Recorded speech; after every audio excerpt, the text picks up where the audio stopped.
역사에는 이상한 나라가 하나 있습니다. 면적은 100분의 1, 인구는 30분의 1. 주변은 전부 제국이었는데 이상하게도 이 나라는 한 번도 흡수되지 않았습니다.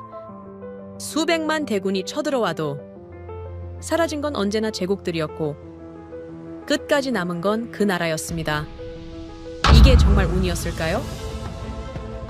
한 명이 죽을 때 적 100명이 죽어야 한다는 냉정한 계산, 명예도 낭만도 버린 생존의 공식, 그리고 더 소름 돋는 건 그 철학이 과거에서 끝난 게 아니라 지금 이 순간에도 세계 경제와 기술의 한복판에서 그대로 작동하고 있다는 사실입니다. 이제 전 세계가 묻고 있습니다. 이건 단순한 발전입니까? 아니면 역사가 다시 같은 방식으로 밀려오는 겁니까? 지금부터 그 놀라운 현장 속으로 들어가 보시죠. 미국에서 날아온 충격적인 이야기. 바로 시작합니다. 그리고 지금 어디에서 시청하고 계신지 댓글로 남겨주세요. 여러분의 이야기도 듣고 싶습니다. 그 전에 잠깐 1초 만에 누를 수 있는 좋아요 버튼을 꾹 눌러주시면 영상 제작에 큰 힘이 됩니다. 그럼 바로 사연 시작하겠습니다. 여러분은 상식이 깨지는 순간을 느껴본 적 있으신가요? 저는 얼마 전 경험했어요. 하버드 사회학관 수백여 명이 모인 강당에서요. 수십 년간 사회이론을 다져온 학자 로버트 스톤 교수님 덕분이었습니다. 그분이 본인의 논리가 틀렸다고 밝혔거든요. 교수님이 본인 입으로 자신의 체계를 무너뜨린다고요? 이해할 수 없었어요. 그때 화면에 4글자가 나왔습니다. 대한민국. 그 장면을 여전히 기억합니다. 안녕하세요. 저는 에밀리 카터라고 합니다. 그날은 중반 낮 2시쯤이었어요. 하버드 사회학관 3층 대형 강당이었습니다. 높은 구조와 유리로 들어오는 빛이 원목 테이블을 환하게 했고 200개 좌석이 거의 다 찼습니다. 통상이라면 이런 특별 세미나의 절반도 안 찼을 텐데 이번은 다르더군요. 복도에서부터 수군거림이 퍼졌습니다. 학생들이 몰려들고 있었어요. 누군가 빠른 보폭으로 지나가며 교수님이 온다는 소식을 전했습니다. 옆에서 다른 학생이 그 저명한 학자님이냐고 물었어요. 음성에 흥분이 섞여 있었습니다. 강당 중앙쯤 위치를 잡았고 노트북을 펼쳐서 필기구를 꺼냈습니다. 오른편에 앉은 제이스는 태블릿을 켜고 있었어요. 왼편에 제니퍼가 따뜻한 차를 홀짝이며 앉아 있었습니다. 모두들 무언가를 고대하는 표정이었어요. 전방에서 음성이 들렸습니다.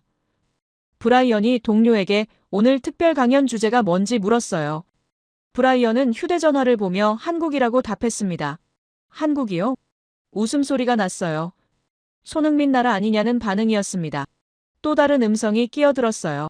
넷플릭스 오징어 게임 나온 국가라고 말하는 학생도 있었습니다. 솔직히 동의했어요. 한국이요? 사회학 특별 강연 소재로 한다는 게 자체가 조금 의아했습니다. 물론 한국은 경제적으로 발전한 국가였어요. 반도체 제조하고 선박 건조하고 승용차 생산하는 국가였는데 사회이론의 관점에서 특별할 게 뭐가 있을까요? 후방에서 또 다른 대화가 들렸어요. 로버트 스톤 교수님이 한국 주제를 한다는 게 신기하다는 반응이었습니다. 평소엔 유럽 사회 연구만 하던 분이었거든요. 뭔가 특별한 배경이 있나 보다는 추측이 오갔어요. 강당 분위기가 묘했습니다. 기대 반 무심 반이었어요. 200명이 모였지만 진지한 학술 토론을 고대하는 사람은 많지 않아 보였습니다. 그냥 유명한 학자 보러 온 사람들과 학점 때문에 온 사람들, 동료 따라온 사람들이 섞여 있었어요. 전열에 앉은 학생은 이미 노트북으로 다른 작업을 하고 있었습니다. 후열 몇몇은 휴대전화를 보고 있었어요.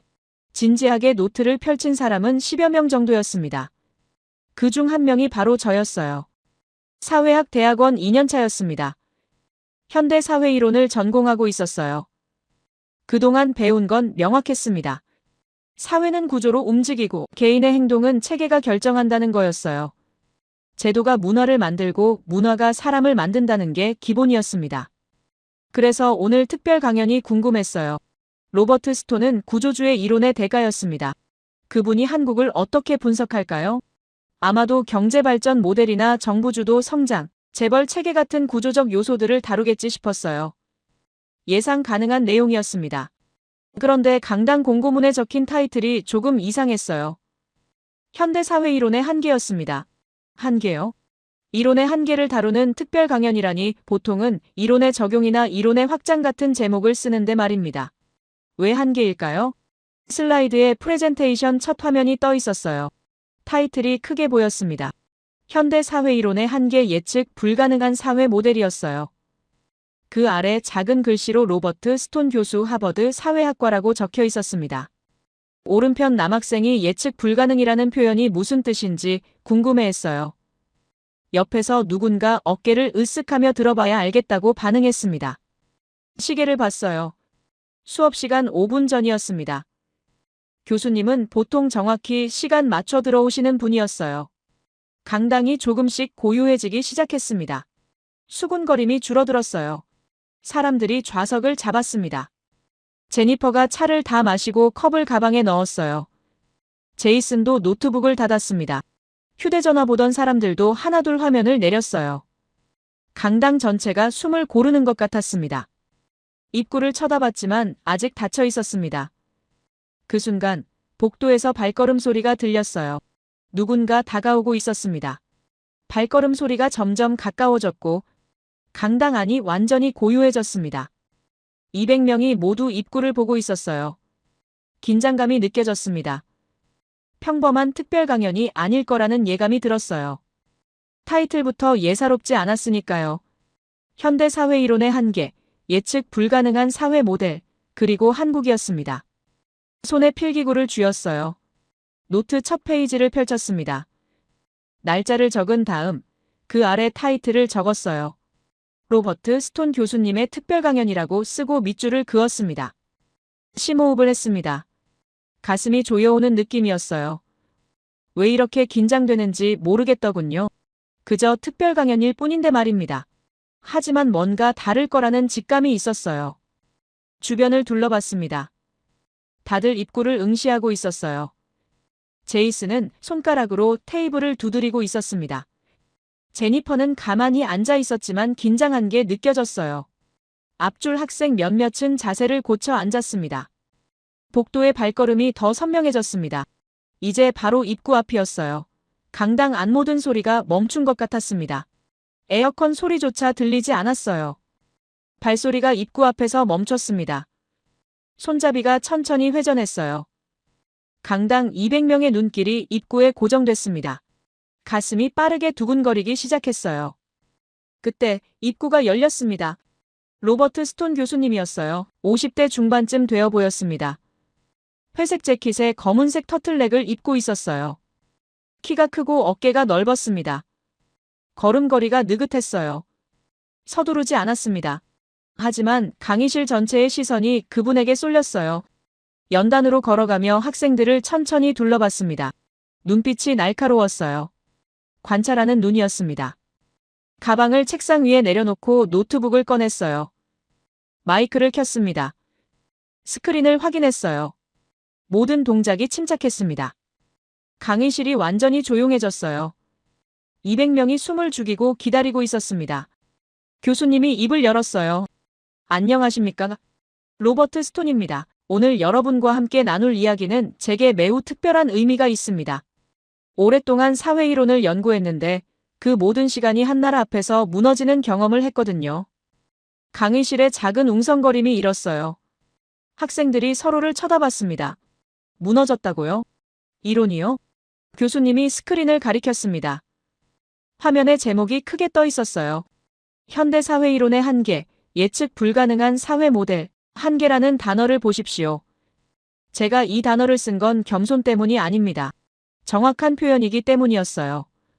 서구 사회이론은 분명한 한계를 가지고 있습니다. 그 한계를 가장 극명하게 보여주는 나라가 바로 대한민국이었어요. 손에 쥔 펜이 저절로 움직였습니다. 노트에 적기 시작했어요. 대한민국, 이론의 한계, 예측 불가능. 교수님이 연단 앞으로 나왔습니다. 마이크에서 조금 떨어졌어요. 목소리가 강의실을 가득 채웠습니다. 제 이야기를 하겠습니다. 개인적인 이야기예요. 하지만 여러분이 오늘 배울 내용을 이해하는데 꼭 필요한 배경입니다. 슬라이드가 넘어갔어요. 흑백 사진 한 장이 나타났습니다. 아시아의 어느 거리였어요. 간판들이 빽빽했고 사람들이 바쁘게 걸어가고 있었습니다. 제 아버지는 리처드 브룩스라는 이름의 저널리스트였습니다. 뉴욕 타임스 동아시아 특파원이었어요. 오랜 기간 동안 일을 했습니다. 도쿄에서 10년, 베이징에서 10년, 그리고 서울에서 10년을 보냈어요. 다음 슬라이드가 넘어갔습니다. 나이든 남자의 사진이었어요. 카메라를 들고 거리에서 서 있는 모습이었습니다. 아버지는 매일 저녁 식탁에서 이야기를 들려줬어요. 도쿄의 질서정연함에 대해서요. 베이징의 거대함에 대해서요. 그리고 서울의 독특함에 대해서요. 특히 서울 이야기를 할 때면 아버지의 표정이 달라졌습니다. 뭔가 이해할 수 없다는 표정이었어요. 강의실이 집중하고 있었습니다. 앞줄 학생들이 앞으로 몸을 기울였어요. 뒷줄에서 핸드폰 보던 학생들도 화면을 내렸습니다. 아버지는 늘 말했습니다. 한국은 다르다고요. 일본처럼 계획적이지도 않고 중국처럼 압도적이지도 않은데 뭔가 다른 힘이 있다고 했어요. 처음엔 이해하지 못했습니다. 다르다는 게 대체 무슨 의미일까요? 교수님이 잠시 멈췄어요. 강의실을 천천히 둘러봤습니다. 그리고 다시 말을 이었어요. 1980년대였습니다. 아버지가 서울에 처음 부임했을 때요. 당시 한국은 막 민주화를 시작한 나라였어요. 경제는 성장하고 있었지만 여전히 개발도상국이었습니다. 아버지가 찍은 사진들을 봤어요. 비포장 도로가 많았고 건물들은 낡았습니다. 하지만 사람들의 눈빛이 달랐어요. 슬라이드가 바뀌었습니다. 여러 장의 사진이 연속으로 나타났어요. 공장에서 일하는 사람들, 학교에서 공부하는 학생들, 건설 현장에서 땀 흘리는 노동자들이었습니다. 아버지는 말했습니다. 이 사람들은 뭔가에 쫓기듯 살고 있다고요. 하지만 포기한 눈빛이 아니었어요. 오히려 반대였습니다. 무언가를 향해 달려가는 눈빛이었어요. 절박함과 희망이 동시에 보였다고 했습니다. 오른쪽 남학생이 뭔가 메모하기 시작했어요. 왼쪽 여학생도 노트북을 열었습니다. 강의실 분위기가 완전히 바뀌었어요. 처음에 무관심은 사라졌습니다. 1997년이었습니다. 아버지가 다시 서울로 돌아갔을 때요. 17년 만이었어요. 그 사이 한국은 완전히 달라져 있었습니다. 고층 빌딩이 들어섰고 도로는 깔끔해졌어요. 지하철이 생겼고 공항은 현대화됐습니다. 교수님이 목소리를 낮췄어요. 하지만 아버지를 놀라게 한 건 건물이 아니었습니다. 사람이었어요. 그해 한국은 IMF 외환위기를 겪고 있었습니다. 나라가 부도 직전까지 갔어요. 아버지는 취재를 나갔습니다. 거리에서 사람들을 만났어요. 슬라이드가 넘어갔습니다. 긴 줄을 선 사람들의 사진이었어요. 손에 무언가를 들고 있었습니다. 금 모으기 운동이었습니다. 시민들이 자발적으로 금을 모아 국가에 기부하고 있었어요. 아버지는 충격을 받았습니다. 정부가 강요한 게 아니었거든요. 시민들이 먼저 움직였어요. 결혼 반지를 내놓고 목걸이를 내놓았습니다. 할머니들이 평생 모은 금을 가져왔어요. 강의실이 완전히 조용했습니다. 누구도 움직이지 않았어요. 아버지는 그날 밤 제게 전화했습니다. 목소리가 떨리고 있었어요. 나는 오랫동안 세계를 취재했지만 이런 건 처음 본다고 했습니다. 이게 대체 뭐냐고요? 어떻게 350만 명이 자발적으로 움직일 수 있느냐고 물었어요. 그때는 대답하지 못했습니다. 그냥 특수한 상황이었겠지 싶었어요. 위기 앞에서 나타나는 일시적 현상이겠지 생각했습니다. 교수님이 연단 가장자리로 걸어갔어요. 학생들을 직접 마주보며 말했습니다. 하지만 아버지는 계속 말했습니다. 한국은 다르다고요. 그 다름이 뭔지 설명할 순 없지만 분명히 다르다고 했어요. 이론으로 설명되지 않는 뭔가가 있다고요. 슬라이드가 바뀌었습니다. 최근 서울의 야경 사진이었어요. 고층 빌딩들이 불을 밝히고 있었고 한강이 반짝이고 있었습니다. 작년 가을이었습니다. 마침내 직접 가보기로 했어요. 서울로요. 아버지가 그토록 강조했던 그 다름을 확인하러 갔습니다. 이론가로서가 아니었어요. 관찰자로서 갔습니다. 증인이 되러 간 거였어요. 심장이 빠르게 뛰었습니다. 교수님의 목소리에 힘이 실려 있었어요. 이건 단순한 학술 강의가 아니었습니다. 개인적인 고백이었어요. 2주간 머물렀습니다. 서울 곳곳을 걸었어요. 명동, 강남, 홍대, 이태원을 다녔습니다. 지하철을 탔고 택시를 탔어요. 시장에 가고 카페에 앉았습니다. 사람들을 관찰했어요. 교수님이 잠시 멈췄습니다. 그리고 천천히 말했어요. 아버지 말이 맞았습니다. 한국은 달랐어요. 하지만 그 다름을 어떻게 설명해야 할까요? 오랜 기간 동안 배운 사회이론으로는 설명이 안 됐습니다. 구조주의로도 기능주의로도 설명할 수 없었어요. 슬라이드가 넘어갔습니다. 빈 화면이었어요. 아무것도 없었습니다. 그래서 오늘 이 자리에 섰습니다. 여러분께 보여드리려고요. 제가 본 것을요. 제가 경험한 것을요. 이건 이론이 아닙니다. 증거예요. 살아있는 증거였습니다. 강의실 200명이 숨을 죽이고 있었어요. 앞줄 학생은 펜을 든 채 멈춰 있었습니다. 뒷줄 학생들도 움직이지 않았어요. 교수님이 마이크를 잡았습니다. 목소리가 낮아졌어요. 지금부터 보여드릴 내용은 불편할 수 있습니다. 여러분이 배운 이론과 충돌할 거예요. 상식과도 어긋날 수 있습니다. 하지만 이건 제가 직접 목격한 사실이에요. 화면이 바뀌었습니다. 새로운 제목이 떠올랐어요. 대한민국 이론을 거부하는 나라. 교수님이 연단 중앙으로 돌아왔습니다. 노트북 앞에 섰어요. 마우스를 클릭할 준비를 하고 있었습니다. 준비되셨습니까? 그 질문에 아무도 대답하지 않았어요. 하지만 모두가 준비되어 있었습니다. 강의실 전체가 하나의 거대한 귀가 된 것 같았어요. 그때 교수님이 말했습니다. 그럼 시작하겠습니다. 증거를 보여드리겠어요. 스크린이 바뀌었습니다. 화면에 숫자 하나가 크게 떠올랐어요. 1대 100. 그 아래 작은 글씨가 있었습니다. 생존의 최소 조건. 교수님이 그 숫자를 가리켰어요. 여러분, 이 숫자가 뭔지 아십니까? 교환비입니다. 전쟁에서 우리 병사 한 명이 죽을 때 적군은 최소 100명이 죽어야 한다는 뜻이에요. 이게 한국이 세운 생존의 기준이었습니다. 강의실이 술렁였어요. 앞줄 학생 몇몇이 고개를 갸우뚱했습니다. 100명이요? 그게 가능합니까? 교수님이 연단 앞으로 나왔어요. 처음 들으면 말도 안 되는 소리처럼 들립니다. 비인간적으로 들릴 수도 있어요. 하지만 이건 냉혹한 현실이었습니다. 한국은 선택의 여지가 없었어요. 슬라이드가 넘어갔습니다. 지도가 나타났어요. 한반도 옆에 거대한 중국 대륙이 있었습니다. 크기 차이가 압도적이었어요. 한국의 인구는 늘 부족했습니다. 옆에는 중국이라는 거대한 제국이 있었어요. 인구 차이가 10배, 20배였습니다. 전쟁이 나면 어떻게 됐을까요? 숫자로 밀려요. 아무리 용감하게 싸워도 결국 지는 겁니다. 교수님이 목소리를 높였어요. 그래서 한국은 계산을 시작했습니다. 수학을 했어요. 우리가 100명을 죽이고 우리는 1명만 죽는다면요? 그럼 10만 대군이 와도 우리는 1000명만 있으면 됩니다. 이게 가능하다면 살아남을 수 있어요. 숫자가 선명하게 보였습니다. 1대 100 갑자기 이해가 되기 시작했어요. 이건 잔인함이 아니었습니다. 생존을 위한 필사적인 계산이었어요. 유럽의 전쟁을 보십시오. 교수님이 말했습니다. 기사도가 있었어요. 명예가 있었습니다. 적장과 1대1로 싸우고 패배한 적을 존중했어요. 아름다운 전통이었습니다. 슬라이드가 바뀌었어요. 중세 유럽 기사들의 그림이었습니다. 하지만 그건 여유가 있을 때만 가능한 겁니다. 교수님이 말을 이었어요. 전쟁에서 져도 나라가 남아있을 때요. 왕조가 바뀔 뿐 민족은 살아남을 때 말입니다. 그런 사치를 부릴 수 있어요. 화면이 다시 한반도로 돌아왔습니다. 한국은 달랐어요.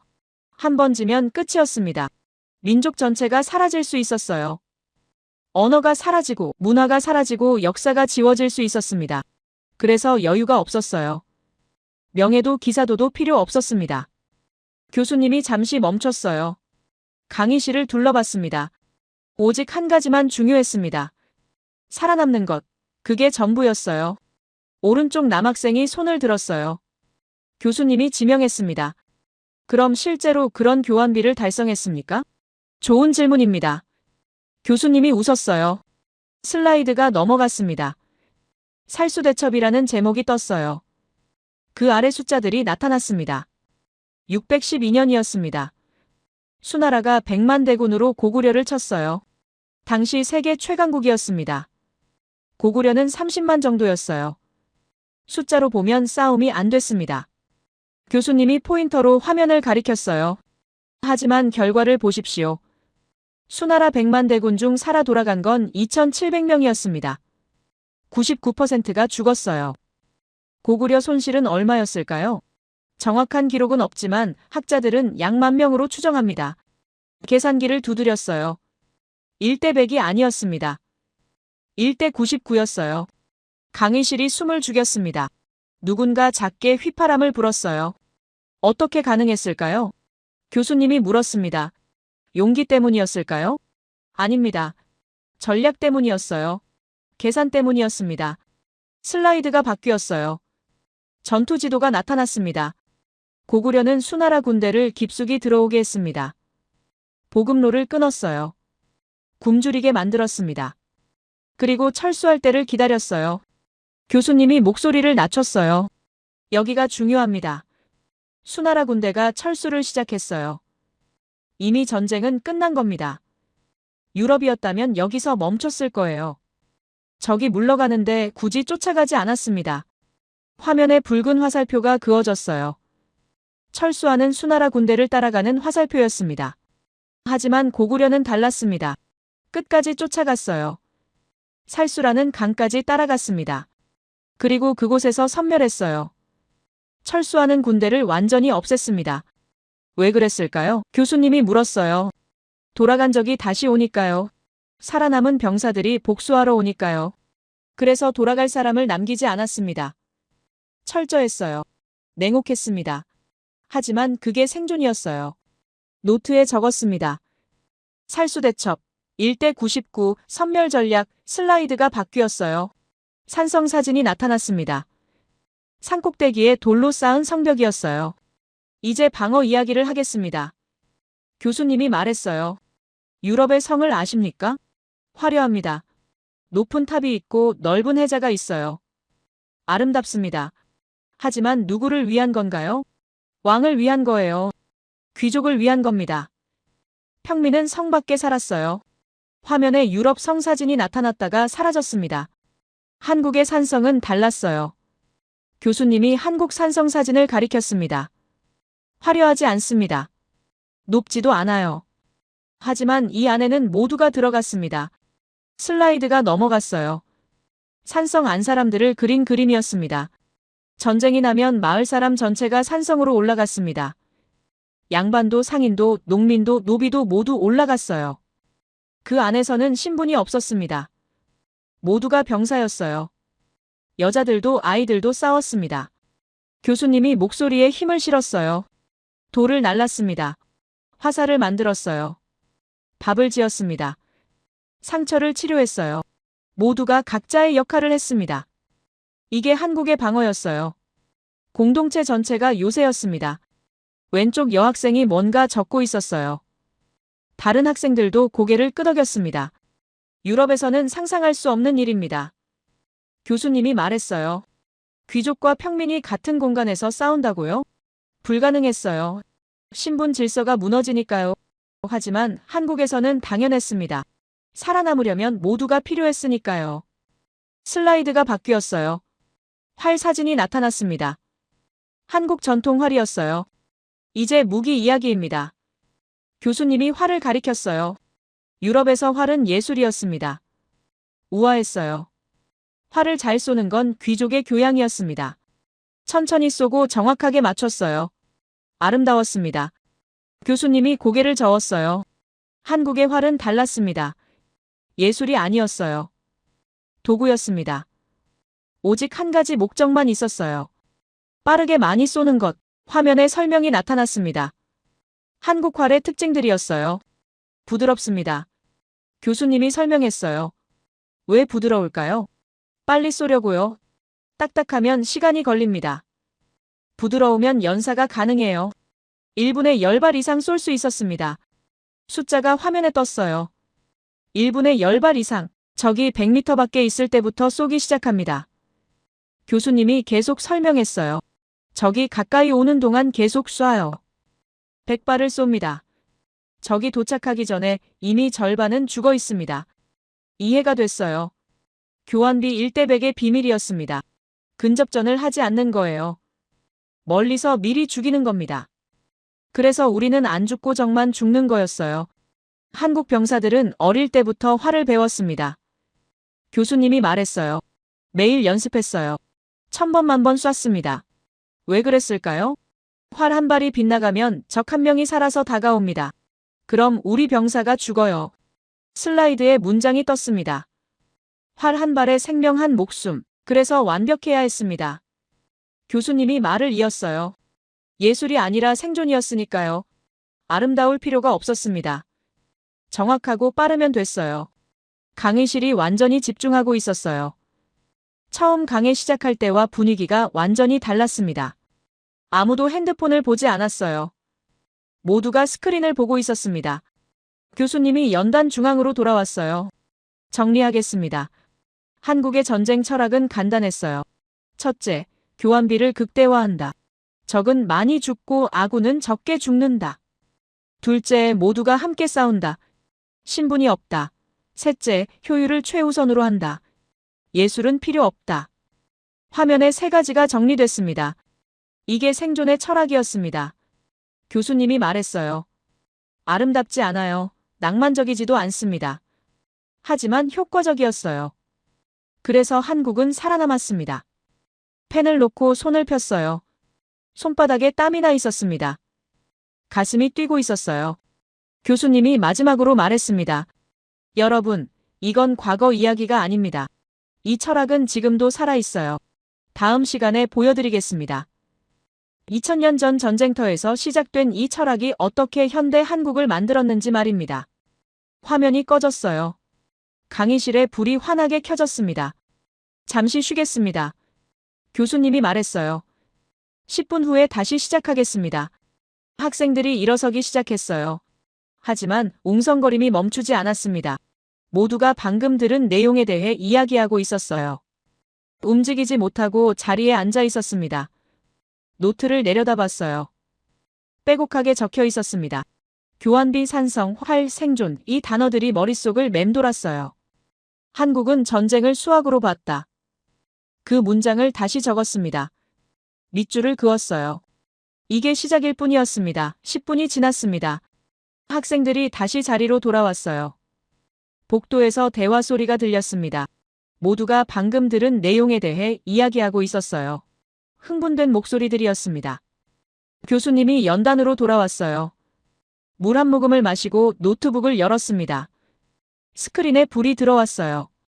화면에 타임라인이 나타났습니다. 긴 선 위에 3개의 점이 찍혀 있었어요. 1907년, 1997년, 2021년이었습니다. 이제 증거를 보여드리겠습니다. 교수님이 말했어요. 방금 말씀드린 생존의 철학이 단순히 전쟁터에서만 작동한 게 아니라는 증거입니다. 첫 번째 점을 클릭했어요. 1907년이 확대됐습니다. 1907년이었습니다. 당시 한국은 대한제국이라는 이름이었어요. 하지만 이미 일본의 영향 아래 있었습니다. 국가 재정권을 빼앗긴 상태였어요. 그리고 빚이 있었습니다. 1300만 원이라는 거액이었어요. 슬라이드가 넘어갔습니다. 당시 신문 기사가 나타났어요. 한자와 한글이 섞여 있었습니다. 정부는 이 빚을 갚을 능력이 없었습니다. 교수님이 설명했어요. 그런데 2월 대구에서 한 신문사 사장이 제안을 했어요. 국민이 담배를 끊어 그 돈으로 빚을 갚자고요. 담배요? 옆에 남학생이 작게 중얼거렸습니다. 운동이 시작됐습니다. 교수님이 계속 말했어요. 3월부터 전국으로 퍼졌어요. 양반이 참여했고 상인이 참여했으며 기생들도 참여했습니다. 심지어 백정까지 참여했습니다. 화면에 참여자 명단이 나타났어요. 신분별로 정리돼 있었습니다. 기록에 남은 것만 30만 명입니다. 총 모금액은 23만 원이었어요. 목표에는 못 미쳤습니다. 일본이 탄압했거든요. 하지만 중요한 건 결과가 아니었습니다. 교수님이 목소리를 높였어요. 중요한 건 행동이었습니다. 정부가 요청하지 않았어요. 명령하지 않았습니다. 시민이 먼저 움직였어요. 자발적으로요. 그때였습니다. 뒷좌석에서 손이 올라갔어요. 교수님이 지명했습니다. 한 남학생이 일어섰습니다. 동양인이었어요. 정장을 입고 있었습니다. 목소리가 또렷했어요. 미야코라고 합니다. 도쿄대학에서 왔습니다. 질문이 있습니다. 교수님이 고개를 끄덕였어요. 말씀하십시오. 미야코가 태블릿을 들었습니다. 교수님께서 말씀하신 국채보상운동에 대해 일본 측 기록을 확인했습니다. 실제로는 정부 주도였다는 자료가 있습니다. 당시 대한제국 정부가 관료들을 통해 조직했다는 문서요. 강의실이 조용해졌어요. 학생들이 서로를 쳐다봤습니다. 미야코가 계속 말했어요. 또한 참여 인원 30만 명이라는 숫자도 과장됐을 가능성이 큽니다. 당시 인구 대비 너무 많은 숫자거든요. 일본 학자들은 실제로는 5만 명 정도로 추정합니다. 웅성거림이 일었습니다. 앞줄 몇몇 학생이 고개를 끄덕였어요. 그럴듯하게 들렸습니다. 교수님은 표정이 변하지 않았어요. 침착했습니다.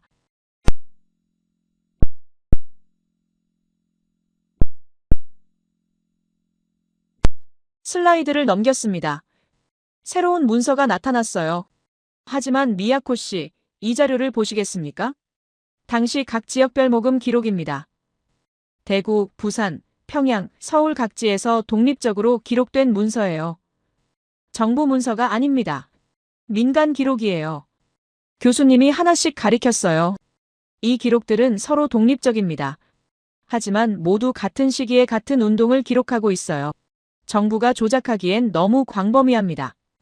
미야코가 뭔가 말하려 했지만 교수님이 계속했어요. 그리고 인원수 문제입니다. 교수님이 다음 슬라이드로 넘어갔어요. 당시 인구 통계가 나타났습니다. 1300만 명이었습니다. 성인 남성만 따지면 약 300만 명이에요. 그중 30만이면 10%입니다. 불가능한 숫자가 아닙니다.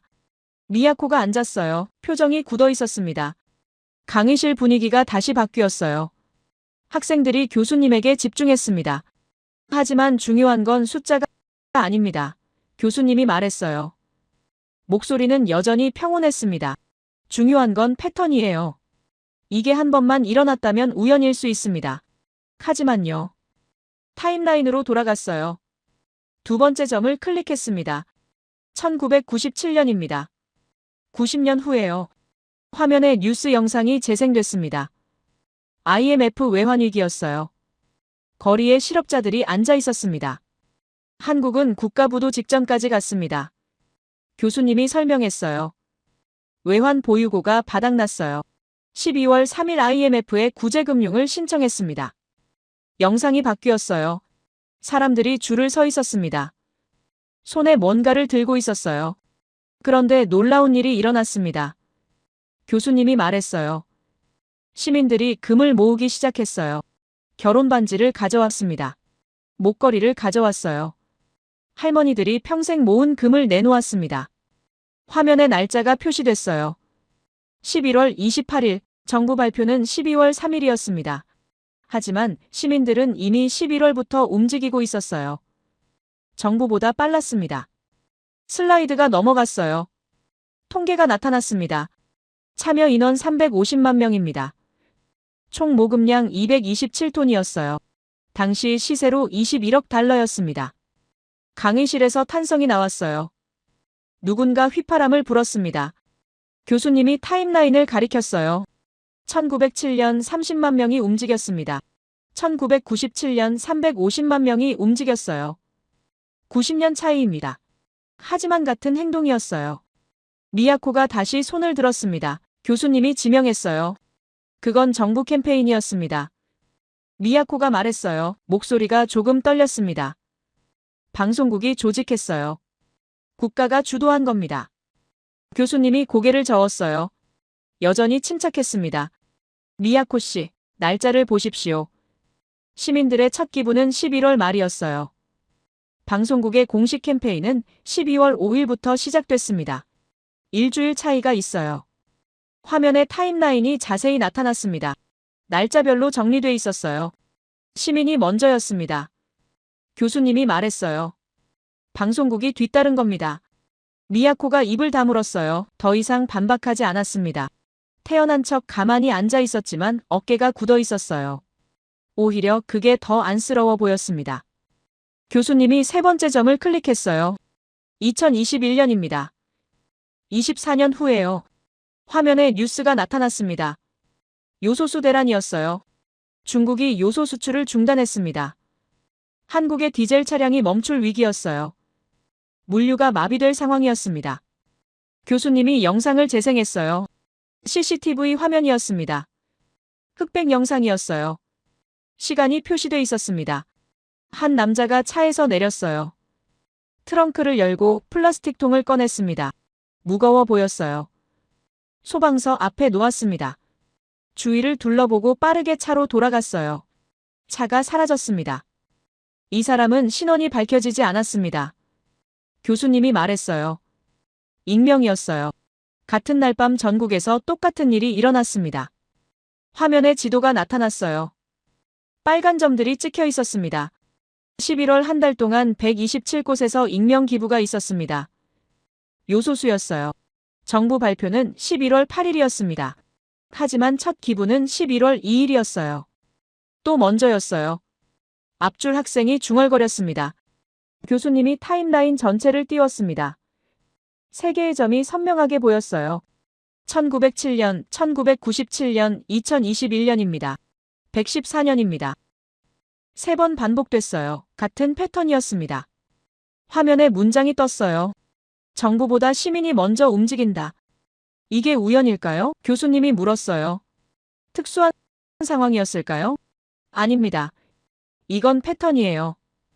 114년 동안 반복된 패턴입니다. 가슴이 두근거렸어요. 손에 쥔 펜이 떨렸습니다. 노트에 적었어요. 패턴. 114년 3번. 교수님이 마지막으로 말했습니다. 여러분, 이걸 뭐라고 부를까요? 문화일까요? 아닙니다. 문화는 바뀝니다.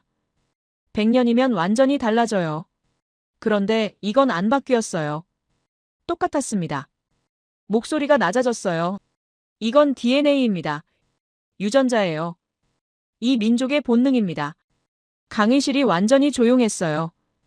200명이 숨을 죽이고 있었습니다. 미야코는 고개를 숙이고 있었어요. 태블릿 화면을 보고 있었지만 아무것도 하지 않았습니다. 그저 가만히 앉아 있었어요. 교수님이 스크린을 껐습니다. 다음 시간에는 이 DNA가 현대에 어떻게 작동하는지 보여드리겠습니다. 그 말과 함께 화면이 어두워졌어요. 하지만 머릿속은 밝았습니다. 패턴이 보였어요. 선명하게 보였습니다. 114년 3번, 같은 행동. 이건 우연이 아니었어요. DNA였습니다. 교수님이 물을 한 모금 마셨습니다.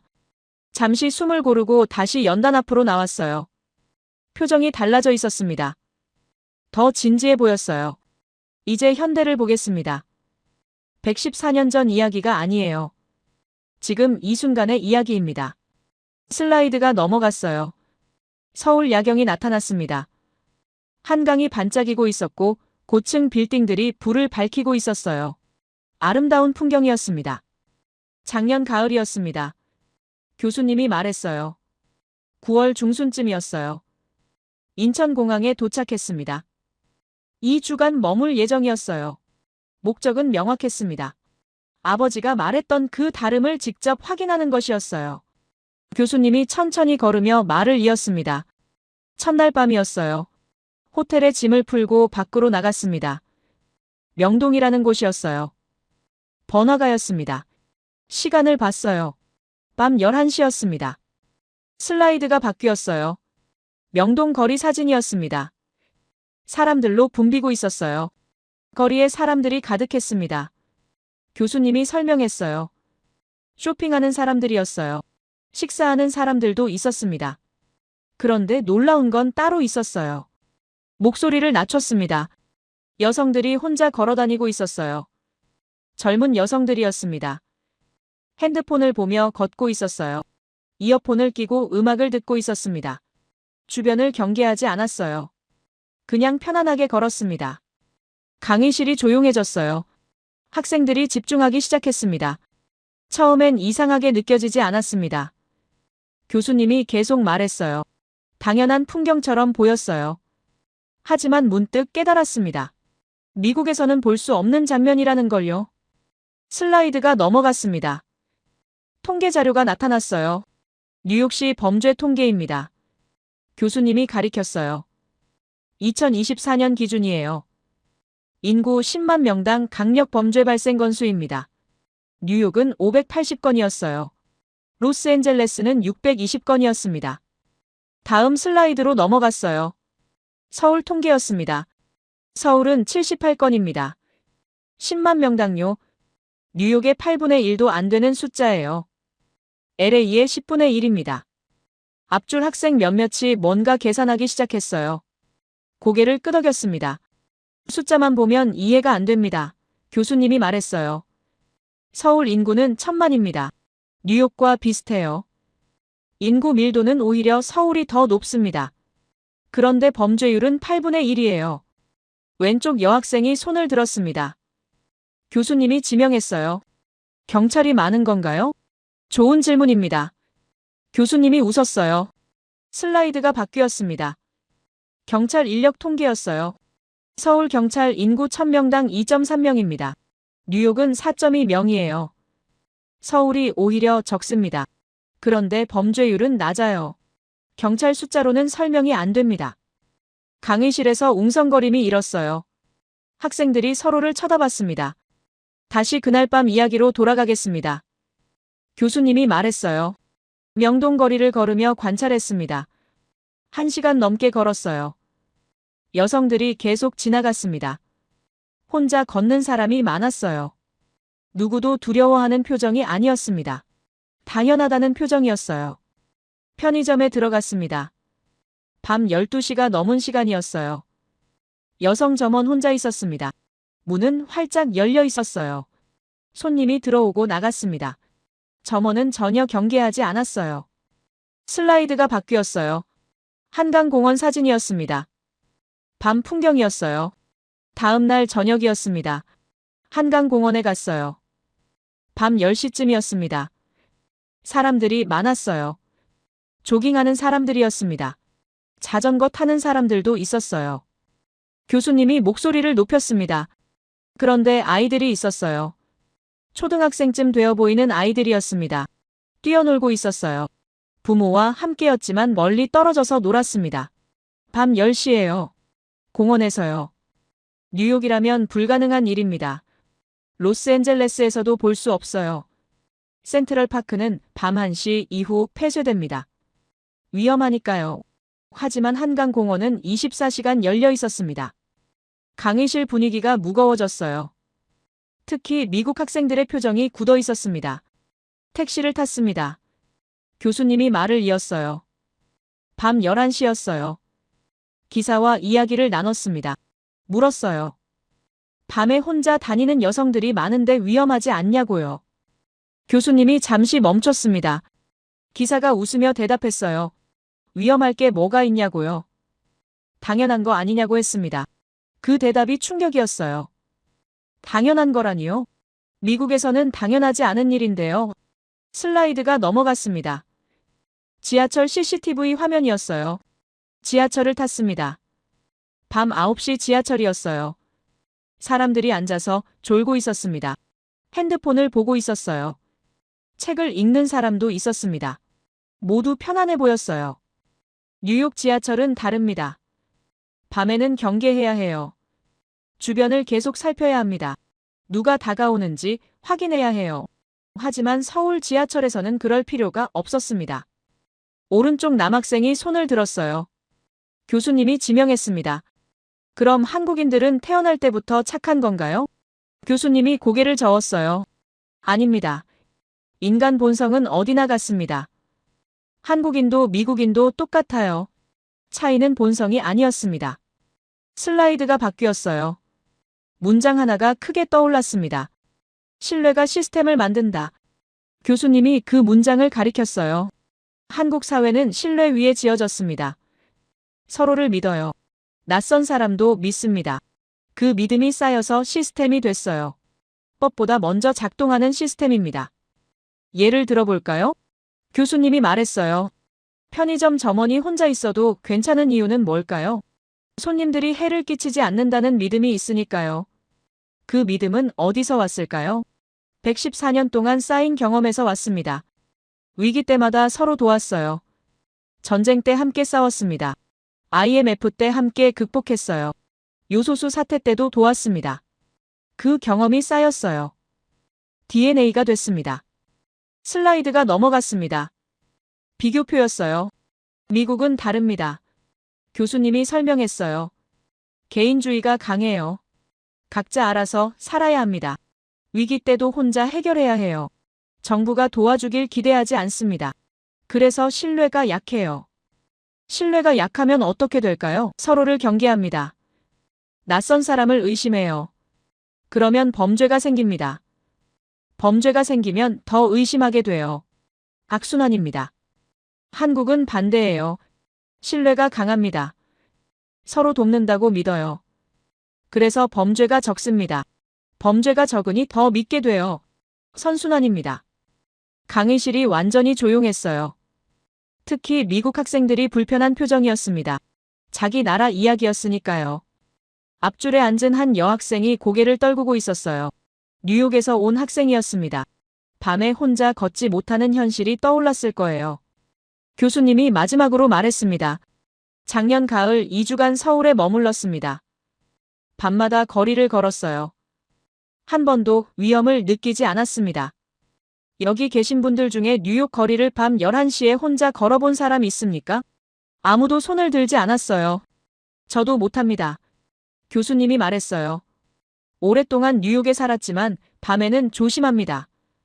하지만 서울에서는 걱정 없이 걸었어요. 이게 차이입니다. 슬라이드가 마지막 장으로 넘어갔어요.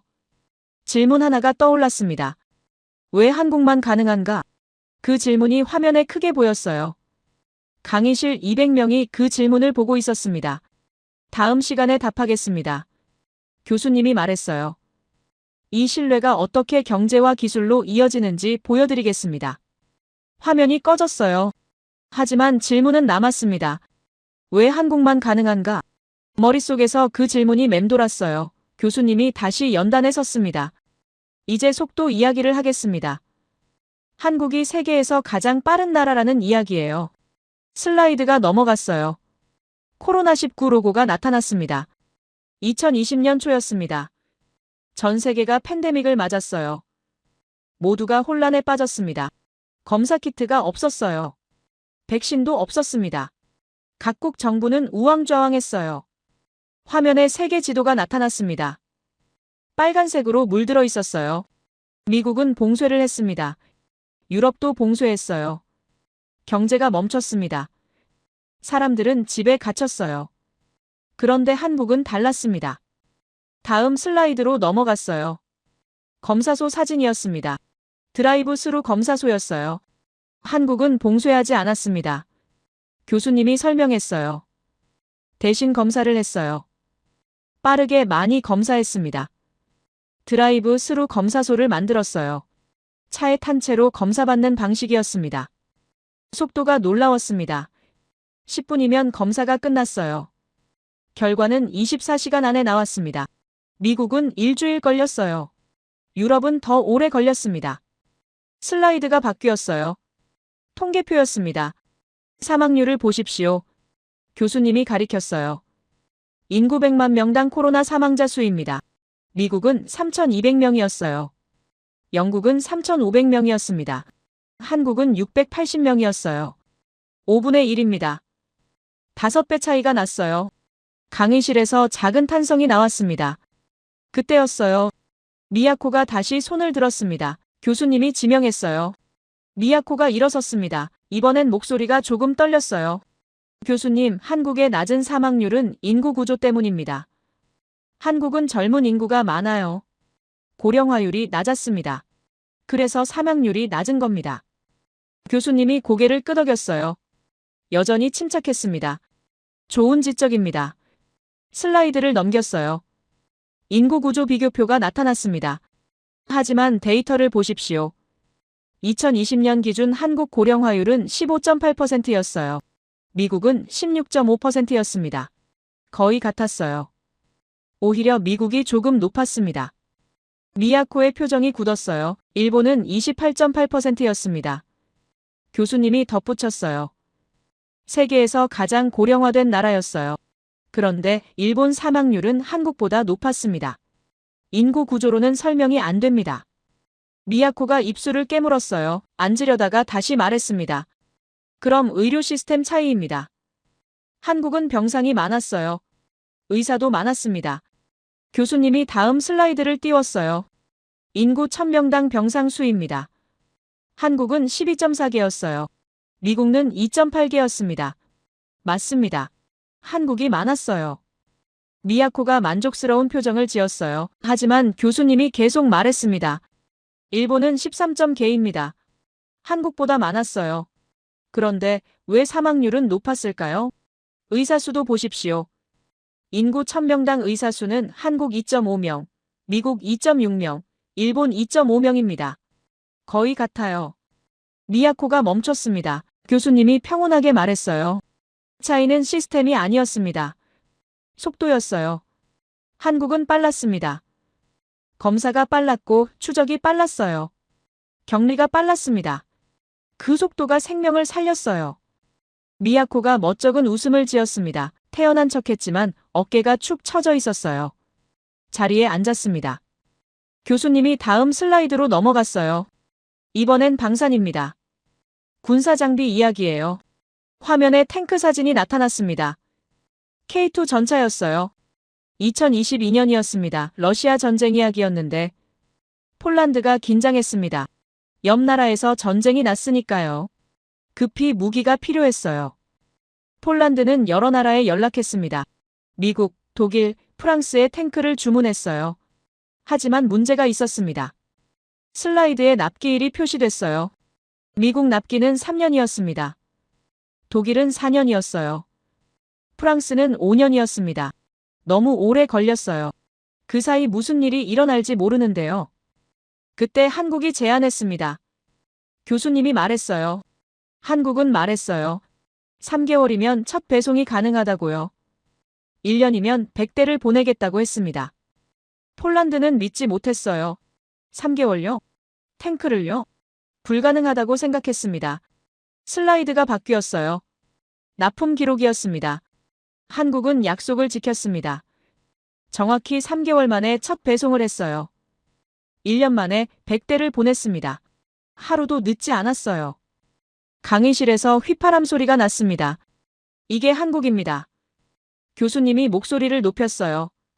약속을 지킵니다. 빠르게 지켜요. 그래서 신뢰를 얻었습니다. 폴란드는 추가 주문을 했어요. 1000대를 더 주문했습니다. 왜 그랬을까요? 한국을 믿었으니까요. 다음 슬라이드였습니다. 반도체 공장 사진이었어요. 반도체 이야기입니다. 삼성과 TSMC를 비교하겠어요. 둘 다 세계 최고 수준입니다. 기술력은 비슷해요. 하지만 차이가 있습니다. 화면에 납기 준수율이 나타났습니다. 삼성은 99.8%입니다. 거의 100%예요. 약속한 날짜에 배송합니다. 하루도 안 늦어요. TSMC는 97.2%였습니다. 높은 수치예요. 하지만 삼성보다는 낮았습니다. 2.6% 차이입니다. 작아 보이지만 엄청난 차이예요. 글로벌 기업들은 이 차이를 압니다. 그래서 삼성을 선택해요. 교수님이 잠시 멈췄습니다. 왜 한국은 약속을 지킬까요? 기술이 좋아서일까요? 아닙니다. 슬라이드가 바뀌었어요. 고구려 활 사진과 반도체 칩 사진이 나란히 놓였습니다. 1400년 전 활 이야기를 기억하십니까? 교수님이 물었어요. 빨라야 했습니다. 정확해야 했어요. 왜냐하면 늦으면 죽으니까요. 반도체도 같습니다. 늦으면 안 돼요. 고객이 떠나니까요. 신뢰를 잃으니까요. 생존이 걸린 문제입니다. 활에서 반도체로 이어졌습니다. 1400년이 지났어요. 하지만 철학은 같았습니다. 빠르고 정확하게 약속을 지킨다. 생존을 위해서요. 그때 미야코가 가방을 챙기기 시작했어요. 조용히 일어섰습니다. 강의실 문으로 걸어갔어요. 뒤돌아보지 않았습니다. 문을 열고 나갔어요. 몇몇 학생이 그를 쳐다봤지만 아무도 말하지 않았습니다. 교수님이 잠시 문을 바라봤어요. 그리고 다시 학생들을 보며 말했습니다. 방금 나간 학생을 탓하지 마십시오. 오히려 감사해야 해요. 그가 질문했기 때문에 더 명확해졌습니다. 사실이 더 선명해졌어요. 이런 계기가 한국을 성장시킵니다. 의심이 있을 때 증명하면서 더 강해지는 거예요. 비판이 있을 때 사실로 답하면서 신뢰를 쌓는 겁니다. 슬라이드가 바뀌었어요. 문장이 떠올랐습니다. 문화는 국가력이다. 교수님이 그 문장을 가리켰어요. 경제력만이 국가력이 아닙니다. 군사력만이 아니에요. 문화가 진짜 힘입니다. 국민이 나라를 사랑하는 마음이요. 서로를 믿는 마음이요. 함께 위기를 극복하는 경험이 진짜 국가력이에요. 한국은 이걸 보여주고 있습니다. 눈에 띄게 보여주고 있어요. 114년 동안 보여줬습니다. 지금도 보여주고 있어요. 코로나 방역에서 보여줬습니다. 방산 수출에서 보여줬어요. 반도체 신뢰에서 보여주고 있습니다. 이게 전부 문화에서 나온 겁니다. 슬라이드 마지막 장이었어요. 크게 문장이 떠올랐습니다. 천년 DNA가 지금 작동 중. 교수님이 목소리에 힘을 실었어요. 1400년 전 전쟁터에서 시작된 철학입니다. 빠르게, 정확하게, 함께, 신뢰하며 이 DNA가 지금도 살아있어요. 활을 쏘던 손이 반도체를 만들고 있습니다. 산성에서 함께 싸우던 정신이 코로나를 이겨냈어요. 이게 한국입니다. 과거가 현재가 된 나라예요. 역사가 DNA가 된 민족입니다. 그 순간이었어요. 앞줄에서 박수가 터져나왔습니다. 한 명이 치기 시작했어요. 그리고 옆 사람이 따라 쳤습니다. 뒷줄에서도 박수가 들렸어요. 점점 커졌습니다. 강의실 전체로 퍼졌어요. 200명이 박수를 쳤습니다. 일어서는 학생들이 보였어요. 앞줄 여학생이 먼저 일어섰습니다. 그 다음 옆 학생들이 일어섰어요. 뒷줄도 일어나기 시작했습니다. 기립박수였어요. 교수님은 고개를 숙였습니다. 감사의 표시였어요. 박수는 계속됐습니다. 30초가 지났어요. 1분이 지났습니다. 손에 쥔 펜이 떨렸어요. 가슴이 뜨거웠습니다. 같이 박수를 쳤어요. 교수님이 손을 들어 박수를 멈췄습니다. 학생들이 천천히 자리에 앉았어요. 마지막 장이 남았습니다. 교수님이 말했어요. 목소리가 조용했습니다. 다음 시간이 마지막입니다. 결론을 말씀드리겠어요. 화면이 꺼졌습니다. 하지만 박수 소리는 아직 귓속에 남아 있었어요. 교수님이 스크린을 껐습니다. 강의실이 어두워졌어요. 무대 조명만 연단을 비추고 있었습니다. 이제 마지막 이야기를 하겠습니다. 교수님이 말했어요. 목소리가 조용했습니다. 오랫동안 사회이론을 연구했습니다. 구조주의를 믿었어요. 제도가 사람을 만든다고 생각했습니다. 시스템이 문화를 결정한다고 배웠어요. 그게 학문의 기본이었습니다. 교수님이 연단 가장자리로 걸어갔어요. 하지만 한국은 달랐습니다. 제가 배운 모든 이론이 설명하지 못했어요. 개인주의와 집단주의가 동시에 존재했습니다. 경쟁과 협력이 함께 작동했어요. 이건 이론적으로 불가능한 겁니다. 목소리에 떨림이 있었어요. 서구 사회학은 명확합니다. 개인주의 사회는 경쟁이 강해요. 자유롭지만 신뢰가 약합니다. 집단주의 사회는 협력이 강해요. 안정적이지만 창의성이 떨어집니다. 이게 정설이었어요. 그런데 한국은 둘 다였습니다. 교수님이 목소리를 높였어요. 평상시엔 개인처럼 경쟁합니다. 대학 입시를 보십시오. 취업 경쟁을 보십시오. 치열해요. 미국보다 더 치열합니다. 하지만 위기가 오면 순식간에 바뀌어요. 집단으로 변합니다. 함께 움직여요. 이게 어떻게 가능할까요? 이론으로는 설명이 안 됩니다. 교수님이 잠시 멈췄어요. 강의실을 천천히 둘러봤습니다. 예를 들어볼까요? 한국의 수출 역사를 보십시오. 목소리가 차분해졌어요. 1953년입니다. 전쟁이 끝났어요. 남은 건 폐허뿐이었습니다. 먹을 게 없었어요. 팔 게 없었습니다. 그래서 뭐든 팔았어요. 다람쥐를 팔았습니다. 50만 마리를 일본에 팔았어요. 머리카락을 팔았습니다. 가발로 만들어 미국에 팔았어요. 심지어 오줌도 팔았습니다. 약 원료로 만들어 수출했어요. 강의실에서 작은 웃음이 났어요. 하지만 곧 조용해졌습니다. 웃을 일이 아닙니다. 교수님이 말했어요. 이건 생존이었어요. 살기 위해 뭐든 했습니다. 자존심, 그런 건 없었어요. 오직 살아남는 것뿐이었습니다.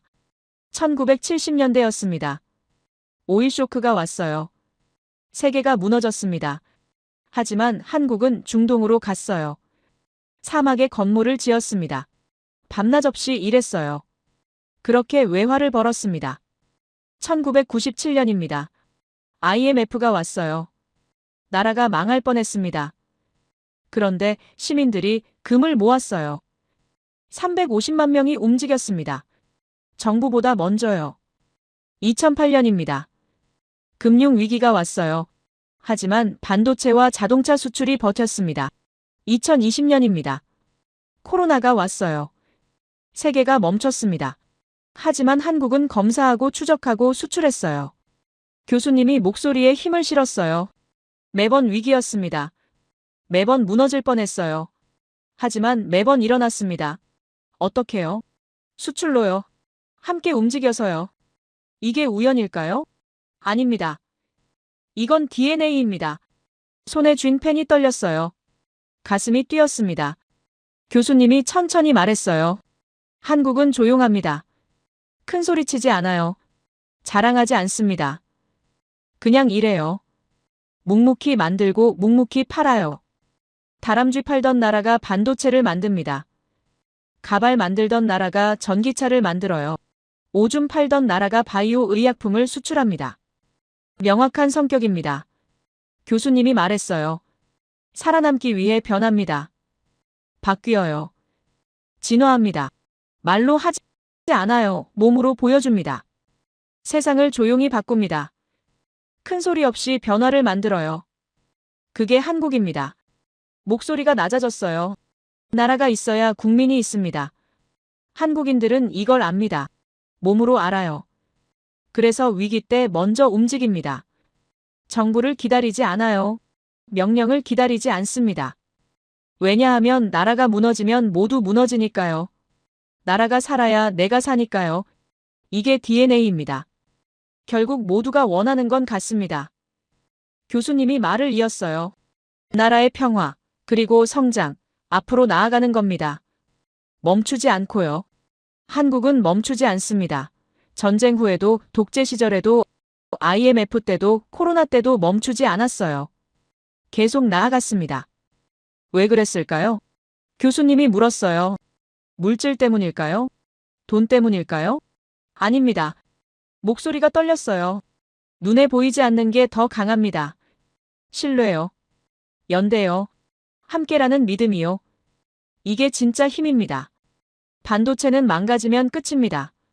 공장은 불타면 없어져요. 하지만 신뢰는 남습니다.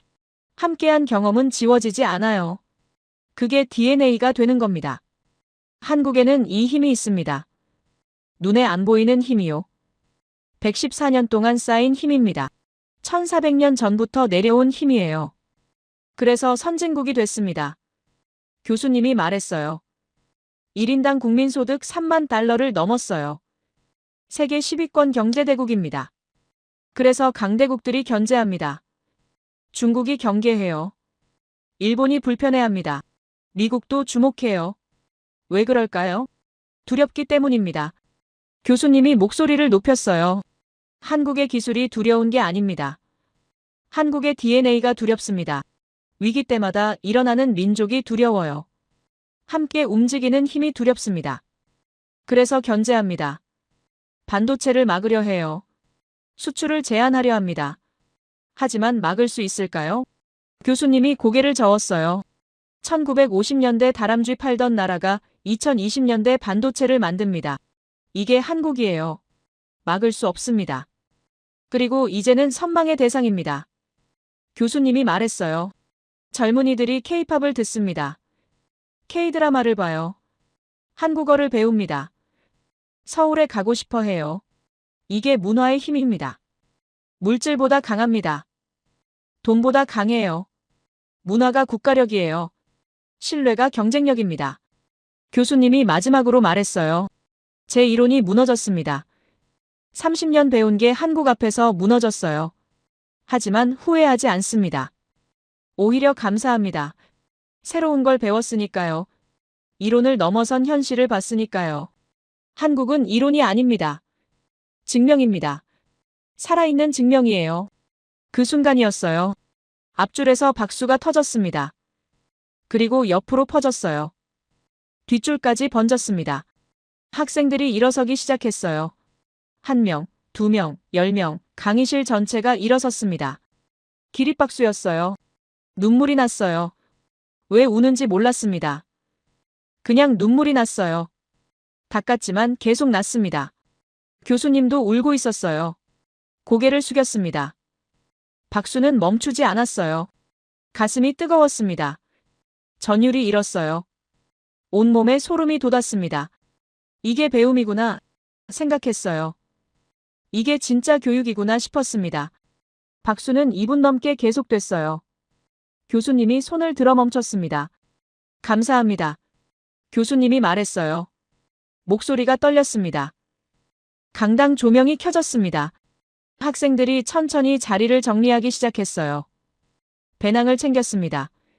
친구들과 조용히 이야기하며 나갔어요. 가만히 앉아 있었습니다. 교수님이 노트북을 정리하고 있었어요. 학생 몇몇이 다가가 악수를 청했습니다. 교수님이 웃으며 악수했어요. 몇 마디 나눴습니다. 10분쯤 지났을까요? 강당이 거의 비었습니다. 교수님이 배낭을 들고 입구로 걸어갔어요. 입구 앞에서 잠시 멈췄습니다. 강당을 한번 둘러봤어요. 그리고 나갔습니다. 입구가 닫혔어요. 혼자 남았습니다. 강당은 조용했어요. 에어컨 소리만 들렸습니다. 유리창으로 햇살이 들어왔어요. 먼지가 빗속에서 떠다니고 있었습니다.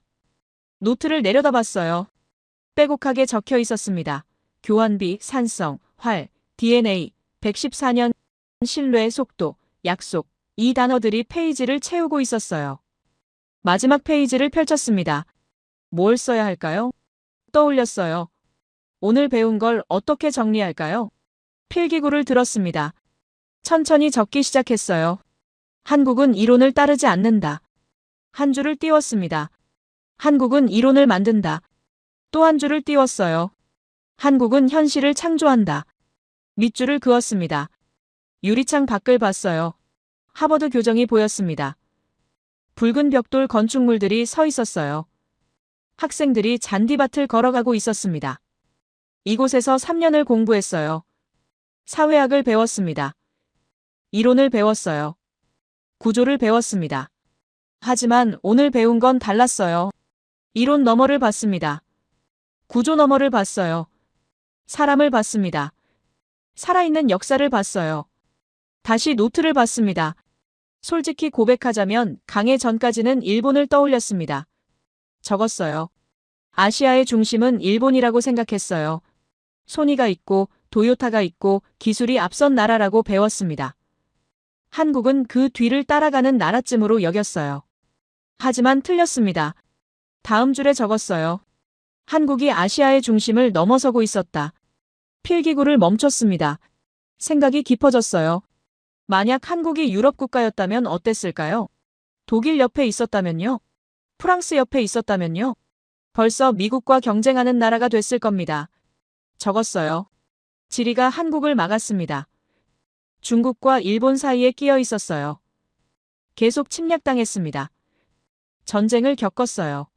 그래서 성장이 늦었습니다. 하지만 오히려 다행이었을지도 모릅니다. 다음 줄에 적었어요.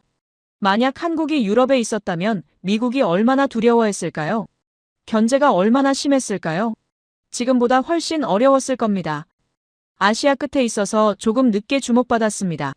그 사이 힘을 키웠어요. 이제는 막을 수 없을 만큼 강해졌습니다. 필기구를 놓고 떠올렸어요. 무엇이 한국을 강하게 만들었을까요? 기술력일까요? 아닙니다. 기술은 배우면 됩니다. 돈을 들이면 살 수 있어요. 일본도 기술이 좋았습니다. 중국도 기술을 빠르게 따라잡고 있어요. 그럼 뭘까요? 다시 필기구를 들었습니다. 나라를 사랑하는 마음, 이게 진짜 힘이다. 적으면서 깨달았습니다. 기술은 키우면 됩니다.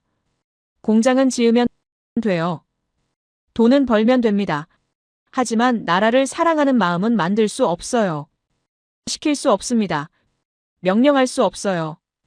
법으로 강제할 수 없습니다. 스스로 움직이는 겁니다. 아무도 시키지 않았는데 금을 모으는 거예요. 정부가 요청하기 전에 요소수를 기부하는 겁니다. 이게 한국을 강하게 만들었습니다. 적었어요. 미국은 개인주의 나라입니다. 각자 알아서 살아요. 위기가 와도 혼자 해결합니다. 정부를 안 믿어요. 일본은 집단주의 나라입니다. 하지만 위에서 시킵니다. 명령이 내려와요. 순종하는 겁니다. 한국은 달랐습니다. 명령 없이 움직입니다. 시키지 않아도 돕습니다. 위기가 오면 스스로 나섭니다. 이게 진짜 무서운 겁니다. 다음 줄에 적었어요. 시켜서 하는 건 언젠가 멈춘다. 스스로 하는 건 절대 멈추지 않는다. 밑줄을 2번 그었습니다. 이게 한국이 더 강해 보이는 이유구나. 떠올렸어요. 반도체 공장은 폭탄 맞으면 없어집니다. 승용차 회사는 망할 수 있어요. 건축물은 무너질 수 있습니다. 하지만 나라를 사랑하는 마음은 안 없어집니다. 함께하는 기억은 안 지워져요. DNA는 사라지지 않습니다. 마지막 문장을 적었어요. 나는 오늘 세계를 다시 보는 법을 배웠다. 노트를 덮었어요. 배낭에 넣었습니다. 자리에서 일어났어요. 강당을 천천히 걸었습니다. 교수님이 섰던 단상 앞에 섰어요. 화면을 올려다봤습니다. 꺼져 있었어요. 하지만 여전히 보였습니다. 교환비 1대100이 보였어요. 타임라인이 보였습니다. 서울 야경이 보였어요. 모두 눈에 남아 있었습니다. 입구로 걸어갔어요. 손잡이를 잡았습니다. 열기 전에 한 번 더 뒤를 돌아봤어요. 빈 강당이었습니다. 200개 자리가 비어 있었어요. 하지만 텅 빈 게 아니었습니다. 뭔가 남아 있었어요. 울림이었습니다. 교수님의 목소리가 남아 있었어요. 박수 소리가 남아 있었습니다. 입구를 열고 나갔어요. 통로는 조용했습니다. 다음 강의 시간까지 30분이 남았어요. 학생들이 아직 오지 않았습니다. 유리창 쪽으로 걸어갔어요. 밖을 봤습니다. 하버드 교정이었어요. 가을 햇살이 따뜻했습니다. 나뭇잎이 노랗게 물들어 있었어요. 세상은 그대로였습니다. 하지만 달라 보였어요. 이제 다르게 보입니다. 떠올렸어요. 나라를 볼 때 경제 규모만 보지 않을 겁니다. 군대 숫자만 보지 않을 거예요. 문화를 볼 겁니다. 국민의 마음을 볼 거예요. 함께하는 힘을 볼 겁니다. 한국을 볼 때도 완전히 달라질 겁니다. 작은 나라가 아니었어요. 약한 나라도 아니었습니다. 특별한 나라였어요. 이론으로 설명할 수 없는 나라였습니다. 휴대전화를 꺼냈어요. 메모를 열었습니다. 적었어요. 다음 학기 논문 주제 한국 사회의 위기 대응 방식. 저장했습니다. 배낭을 메고 걸었어요. 계단을 내려갔습니다. 1층 로비가 보였어요. 밖으로 나갔습니다. 햇살이 얼굴을 비췄어요. 따뜻했습니다. 교정을 걸으며 떠올렸어요. 세상에는 보이는 힘이 있고 보이지 않는 힘이 있습니다. 보이는 건 쉽게 무너져요. 건축물은 부서지고 돈은 사라집니다. 공장은 불타고 기술은 따라잡힙니다. 하지만 보이지 않는 건 남아요. 신뢰는 남고 기억은 남습니다. 함께한 경험은 지워지지 않아요. DNA는 절대 사라지지 않습니다. 한국은 보이지 않는 힘을 가진 나라였습니다. 그 힘이 진짜였습니다. 그 힘이 무서웠어요. 그 힘이 부러웠습니다. 앞으로 한국을 연구할 겁니다. 그 보이지 않는 힘을 배울 거예요. 다른 나라들도 배워야 합니다. 나라를 사랑하는 마음을 키우는 방법을요. 함께하는 힘을 만드는 방법을요. 그게 진짜 국가력이라고 말이죠. 그게 미래라고 믿게 되었습니다. 한국은 보이지 않는 힘을 가진 나라인데 이제 그 힘이 세상 밖으로 나와서 많은 사람들에게 보이고 있네요. 한국인의 힘이 부럽습니다. 앞으로도 더욱 성장하길 바랍니다. 제 이야기를 끝까지 들어주셔서 감사합니다. 모두 안녕히 계세요. 오늘의 사연 어떻게 들으셨나요? 처음엔 조금 과장된 이야기처럼 느껴졌을지도 모르겠습니다. 작은 나라가 수천 년을 버텼다는 말, 강대국들 사이에서 사라지지 않았다는 이야기. 솔직히 믿기 어려운 부분도 있었을 거라 생각합니다. 그런데 하나하나 돌아보면 묘하게 마음에 남는 지점들이 있죠. 누가 시켜서가 아니라 스스로 움직였던 순간들. 명예나 체면보다 살아남는 걸 선택했던 결정들.